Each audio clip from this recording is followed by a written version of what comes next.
বাংলাদেশ পৃথিবীর সবচেয়ে সভ্য ও ধনী দেশ। এখানে ভাইরাল হওয়া মানে অশিক্ষিত আর বেহুদা জনপ্রিয়তা, জ্ঞান, মেধা বা শ্রম নয়, এটাকেই সফলতা মনে করে মাথা মোটারা। এখানে সরকারি হাসপাতালগুলোতে ডাক্তারের জন্য একজন অ্যাসিস্ট্যান্ট রাখা হয়, এদিকে অ্যাসিস্ট্যান্টের জন্য একজন অ্যাসিস্ট্যান্ট রাখা হয় এবং ইন্টার্নশিপ ডক্টর দিয়ে চিকিৎসা করানো হয়। এখানে বাচ্চারা স্কুলে যাওয়ার বয়সে মিছিল মিটিং এ যায়, ক্লাস ক্যাপ্টেনের দৌড়ে নয়, এলাকার পাতি নেতা হতে চায়। এখানে স্কুল এবং কলেজগুলোতে ক্লাস টিচারের কাছে প্রাইভেটে না পড়লে আপনার জীবন তেজপাতা বানিয়ে দেওয়া হবে। এখানে পয়সার ধার নিয়ে ভুলে যাওয়া এটা সবার অন্যতম একটি গুণ। আপনার কাছ থেকেও যদি কেউ পয়সার ধার নিয়ে থাকে তাহলে ভুলে যান আপনি তার কাছ থেকে টাকা পাবেন। এখানে ছেলে মেয়ে একজন আরেকজনকে জানু মানু সোনা যান এসব বলে তাদের যৌবন শেষ করে দেয় আর বিয়ে করে 40 বছর পার হয়ে গেলে। এখানে দুজন গরিব মিলে আরো 5 থেকে 7 জন গরিবের জন্ম দেয়। এখানে কারো বিপদে কেউ এগিয়ে আসে না, ভাবে কি লাভ, নিজের বেলা আসলে পরে বলে ভালো মানুষের অভাব। তবে ঠিকই দূর থেকে চেয়ে চেয়ে দেখে এবং সেগুলো ভিডিও করে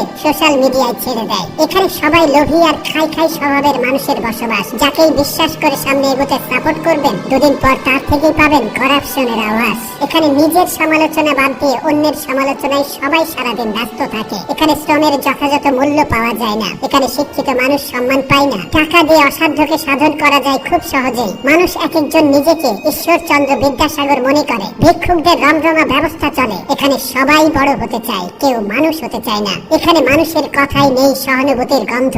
এখানকার মানুষ নিজে বাস থেকে নামতে চায় নিজের বাসার সামনেই, কিন্তু অন্য কেউ নামলে বলবে বাস কি ভাড়া দিয়ে কিনে ফেলেছে নাকি, বাস স্টপ ছাড়া থামবে কেন। এখানকার মানুষ নিজে ঠিকই নো পার্কিং প্লেসে বাইক, প্রাইভেট কার পার্ক করে রাখবে, কিন্তু অন্য কেউ করলেই বলতে থাকবে আরে দেশের জনগণ রসাতলে চলে গেছে। নিজের ছেলে মেয়ে দোষ করলে সেই দোষ একদমই চোখে পড়ে না, কিন্তু অন্যের ছেলে মেয়ে দোষ না করলেও তাদের নামে কিভাবে বানিয়ে বানিয়ে কথা রটাতে হয় এটা একমাত্র বাঙালিই ভালো জানে। এখানকার মানুষ 100 টাকা স্কুলে বেতন দিতে চায় না, কিন্তু একই স্কুলে টিচারের কাছে তার বাচ্চা যখন প্রাইভেট টিউশনের জন্য 1000 টাকা বেতন দিতেও কার্পণ্য করে না। এখানে কেউ একবার পয়সাওয়ালা হলে সে সুইজারল্যান্ডে ব্যাংক অ্যাকাউন্ট খুলে সেখানে জমা রাখে। এখানের পয়সাওয়ালারা চিকিৎসা করাতে থাইল্যান্ড আর সিঙ্গাপুরে পাড়ি জমায় আর শপিং করে থাইল্যান্ড, দুবাই কিংবা প্যারিস থেকে। এখানকার পয়সাওয়ালা বাবা মায়ের ছেলে মেয়েরা পড়াশোনা করতে ইউরোপ, আমেরিকা এবং কানাডার মতো দেশগুলোতে পাড়ি জমায়। এখানকার মানুষ বাজারে গিয়ে কোনো প্রোডাক্টের বেশি দাম দেখলে বলে আহা এত বেশি দাম কেন।